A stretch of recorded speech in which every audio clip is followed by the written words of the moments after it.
citadine, compact et berline.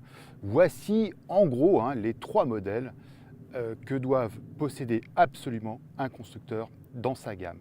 Sauf que maintenant, le marché a un petit peu évolué, a été bouleversé même complètement, c'est même pas qu'un petit peu, avec l'arrivée des SUV.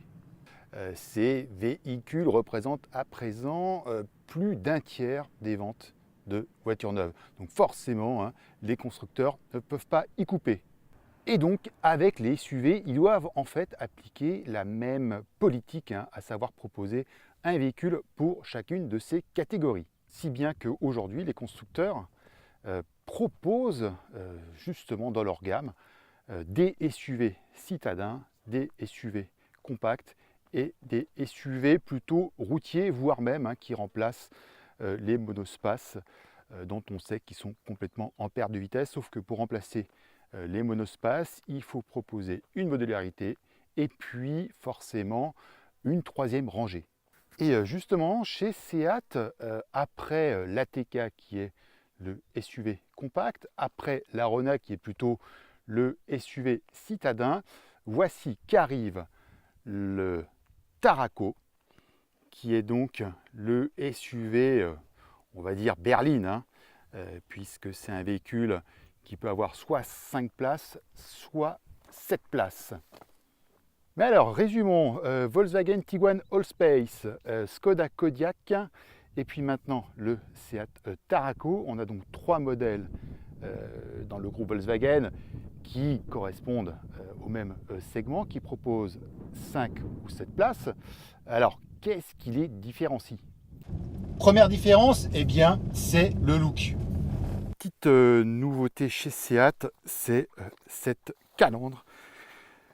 Calandre en forme de nid d'abeille, alvéolée, on voit bien, et puis avec du chrome ici.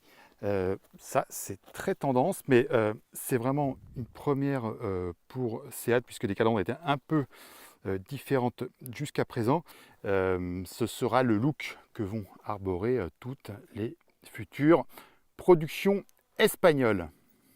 Bon, on a du mal quand même à faire la différence entre les trois SUV de ce gabarit dans le giron du groupe Volkswagen, entre le Allspace, le Skoda Kodiaq et donc ce Seat Tarraco.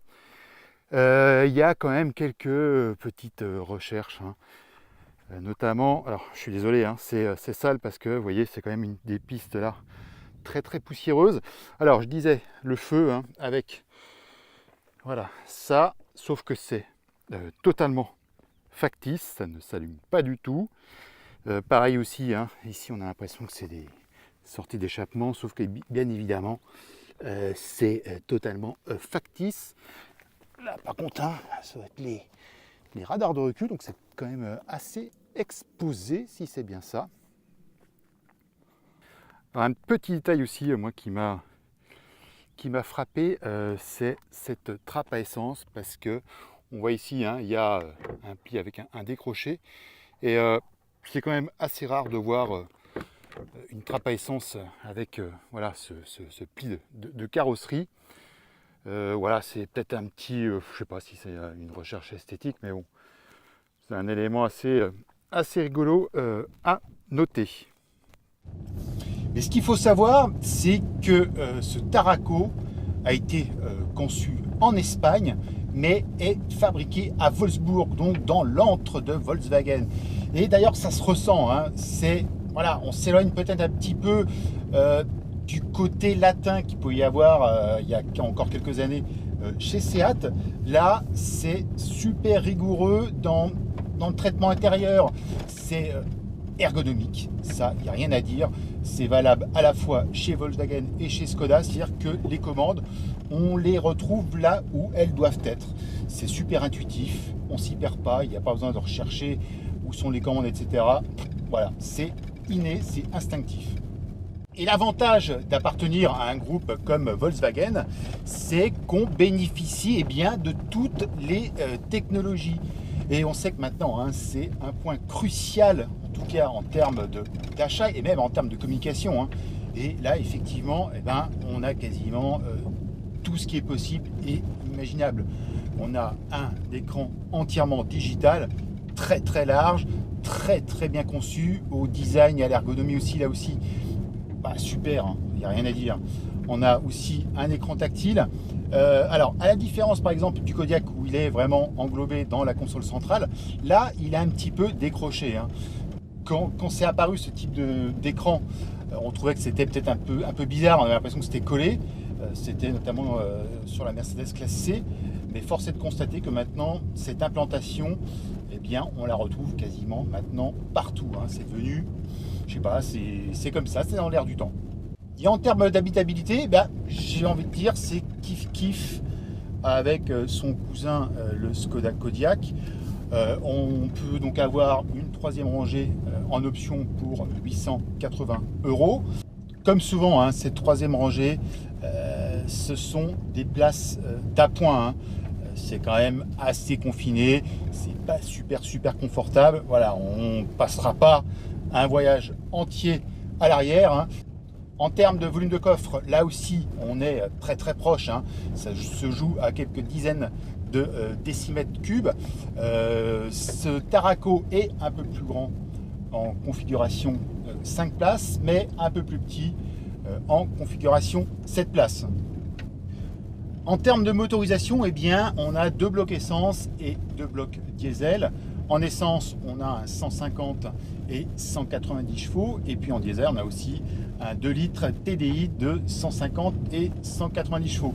Et on a aussi la possibilité d'avoir des boîtes à double embrayage DSG et des 4 roues motrices.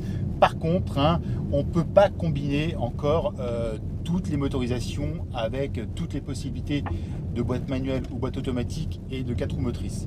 Ça reste assez limité. La DSG est forcément associée aux 4 roues motrices par exemple. On le sait maintenant, hein, les moteurs essence sont redevenus en odeur de sainteté par rapport au diesel. Alors j'ai essayé le 190 chevaux essence, mais aussi le 150 diesel. Et franchement, même s'il est plus puissant, l'agrément moteur du diesel est supérieur. Sur la version essence, la boîte de vitesse a tendance un petit peu à cafouiller. Alors ça, je pense que c'est aussi dû au réglage pour les normes de CO2, pour les émissions de CO2. Et puis, en termes même, j'ai l'impression, hein, j'ai pas regardé les chiffres de vitesse de pointe et de reprise, mais on doit être peut-être kiff-kiff. Hein. Et ça, le fait d'avoir une transmission 4 roues motrices, c'est un avantage hein, par rapport, par exemple, au Peugeot 5008 qui n'en a pas du tout. Et les 4 roues motrices, hein, c'est pas forcément qu'un gadget. Ça peut être intéressant, par exemple, comme ici, hein, sur des chemins pas totalement inaccessibles, hein, mais où voilà, avoir un supplément d'adhérence, c'est à la fois un gage de sécurité et d'efficacité. Et ça a un inconvénient quand même, déjà c'est plus cher, hein, mais surtout ça émet plus de CO2 et donc du coup le malus est aussi plus important. Si c'est limité en combinaison de moteur, boîte de vitesse et 4 roues motrices ou 2 roues motrices, c'est aussi très limité en termes de finition puisqu'on n'en a que 2 pour l'instant. Ils ont fait l'impasse sur la version de base parce qu'ils estiment que ça ne se vend pas du tout.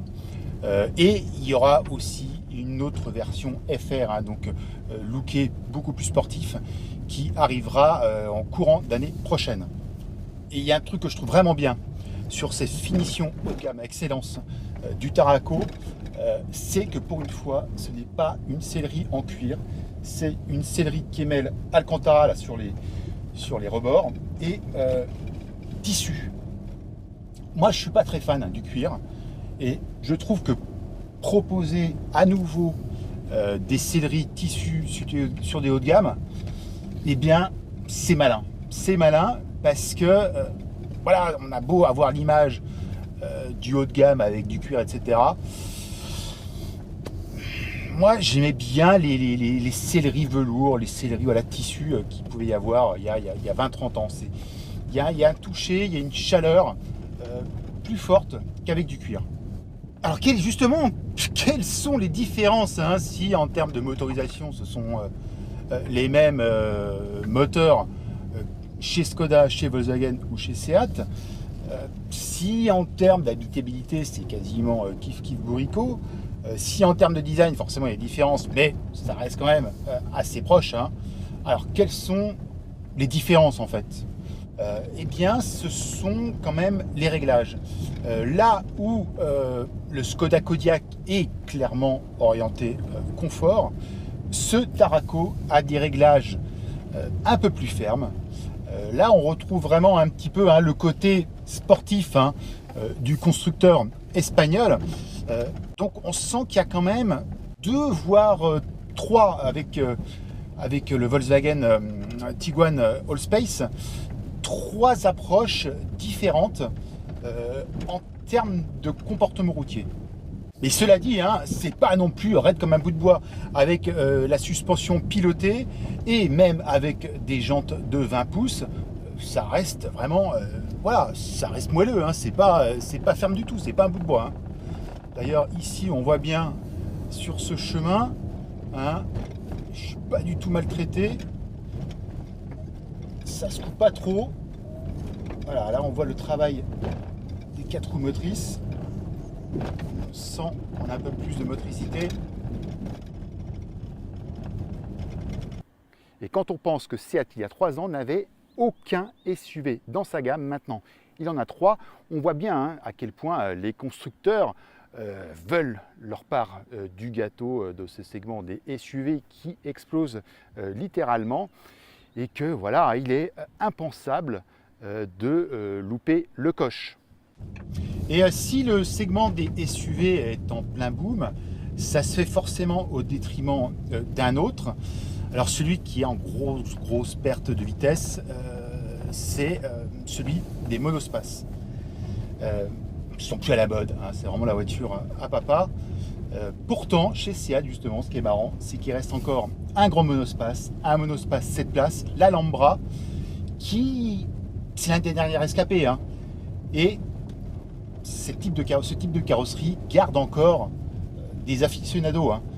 Donc c'est peut-être malin d'avoir conservé l'Alhambra et d'avoir proposé un SUV 7 places parce que c'est aussi hein, le segment qui explose.